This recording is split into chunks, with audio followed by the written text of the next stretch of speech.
Halo, shalom semua. Luar biasa Tuhan mempertemukan kita kembali. Saat ini kita akan bersama kembali belajar mengenai tokoh yang luar biasa, yaitu Paulus. Dan sebelumnya kita akan berdoa bersama. Kami boleh bersyukur Tuhan untuk kebaikan Tuhan yang tidak pernah habis-habisnya dalam kehidupan kami. Dan kami boleh diizinkan untuk belajar dari firman Tuhan yang menjadi penopang dalam kehidupan kami, sehingga kami boleh terus dipenuhi dalam kebenaran-Mu. Berbicaralah kepada kami Tuhan, dan kami siap untuk mendengarkan, dan Roh Kudus-Mu menolong setiap kami, sehingga kami boleh menerapkan dalam kehidupan kami sehari-hari. Dalam nama Tuhan Yesus kami berdoa. Amin.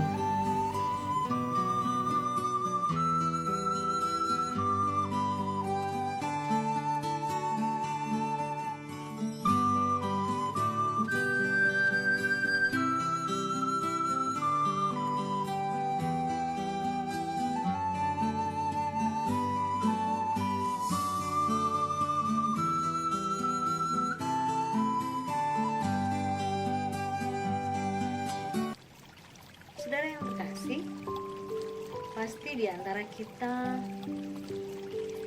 ada banyak orang yang merasa ketika dirinya tidak disukai oleh orang lain, bahkan dibenci, itu sesuatu yang menyakitkan dalam diri kita. Mungkin saudara pernah, atau saya juga mungkin pernah melakukan hal yang sama, dan itu sangat tidak menyenangkan. Dibenci, bahkan sampai mungkin dikucilkan, itu sesuatu yang menyakitkan rasanya. Namun kita bisa belajar dari tokoh yang kita sudah baca dalam Kisah Para Rasul ini, yaitu Paulus. Ketika Paulus menyelesaikan pelayanannya di Athena, lalu dia berjalan ke Korintus, ternyata ada tantangan yang dihadapi oleh Paulus.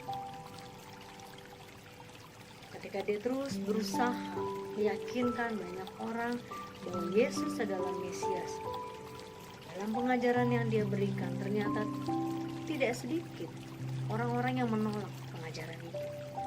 Tidak sedikit orang-orang yang akhirnya membenci dia, yang akhirnya memusuhi dia, menghujat dia. Dan itu menyakitkan bagi Paulus.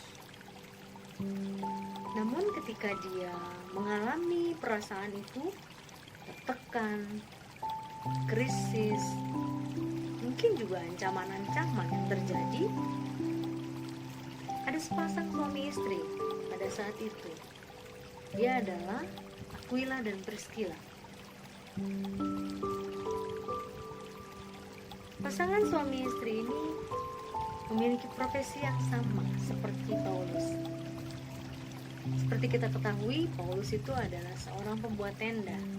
Suami istri ini pun memiliki profesi yang sama.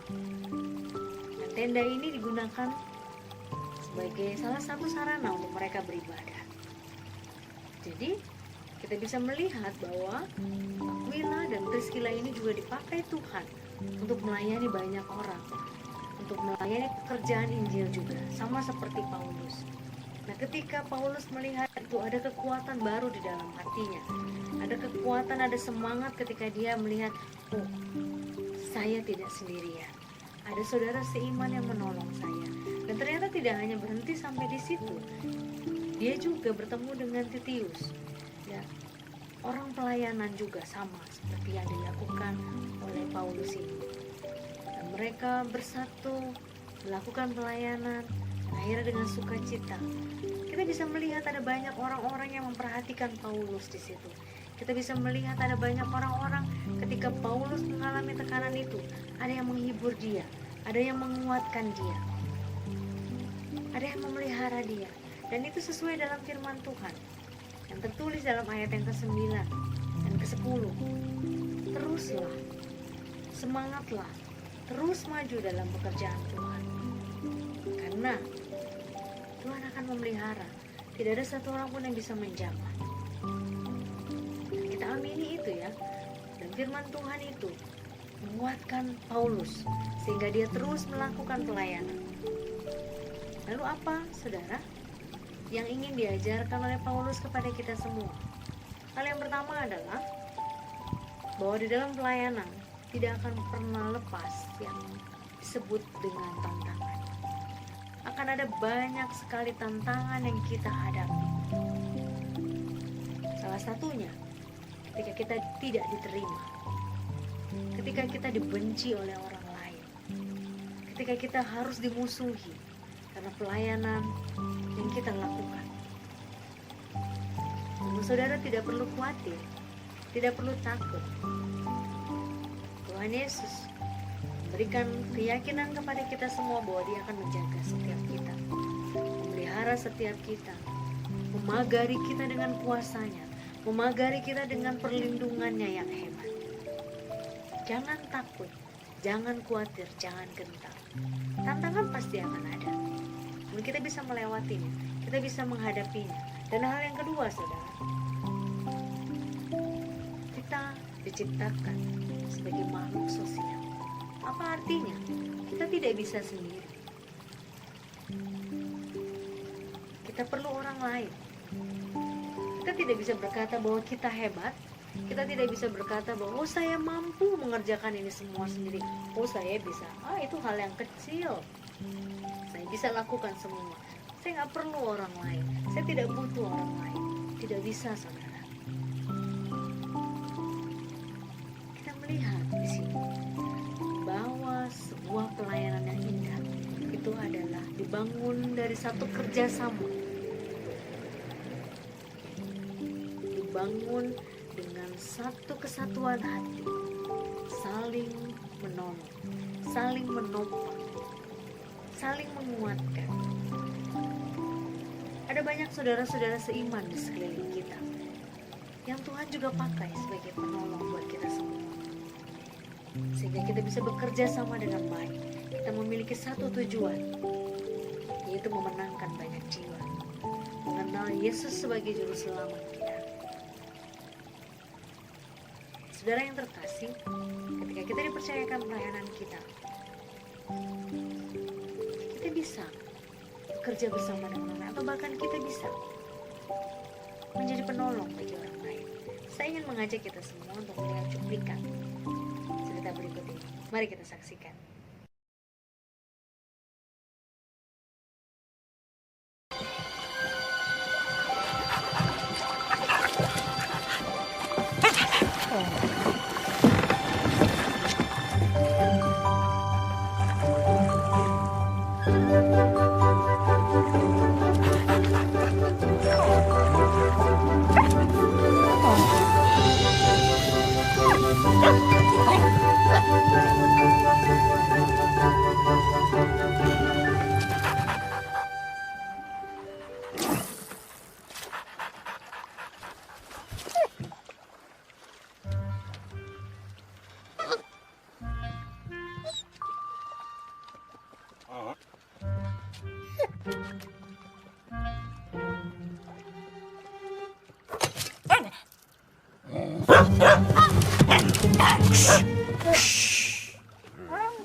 Menarik ya, kita bisa belajar dari ilustrasi ini. Kita bisa dipakai sebagai penolong bagi orang lain. Dan ketika kita menjadi sarana penolong itu, maka pekerjaan Tuhan yang luar biasa pasti akan menghasilkan yang luar biasa juga. Dan itu semuanya untuk hormat kemuliaan Allah. Kita diingatkan, kita menjadi penolong bagi saudara seiman kita dalam pelayanan kita. Jadi, mari kita belajar bersama untuk menjadi orang-orang yang mau menjadi penolong bagi orang lain. Marilah kita gunakan seluruh kehidupan kita untuk melayani Tuhan. Kita berdoa. Kami boleh bersyukur Tuhan untuk kebaikan Tuhan yang mengingatkan kita, untuk kita boleh diberikan kepercayaan melayani Engkau.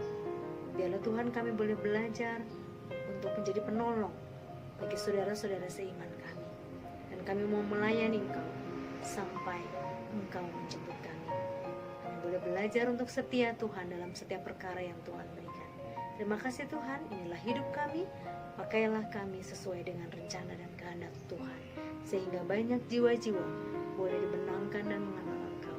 Terima kasih Tuhan. Amin. Tuhan Yesus memberkati kita semua.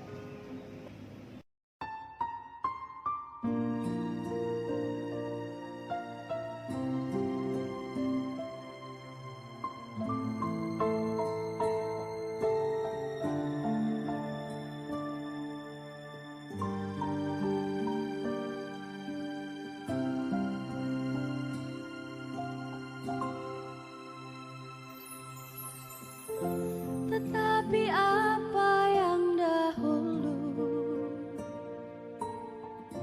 merupakan keuntungan bagiku, sekarang ku anggap rugi. Karena Kristus semuanya telah ku tinggalkan, hanya untuk mengikuti Yesusku. Terima kasih Yesus untuk panggilanmu. Melayani bukanlah sebuah kesempatan dalam hidupku. Melayani Yesusku adalah keharusan dalam hidupku, sekalipun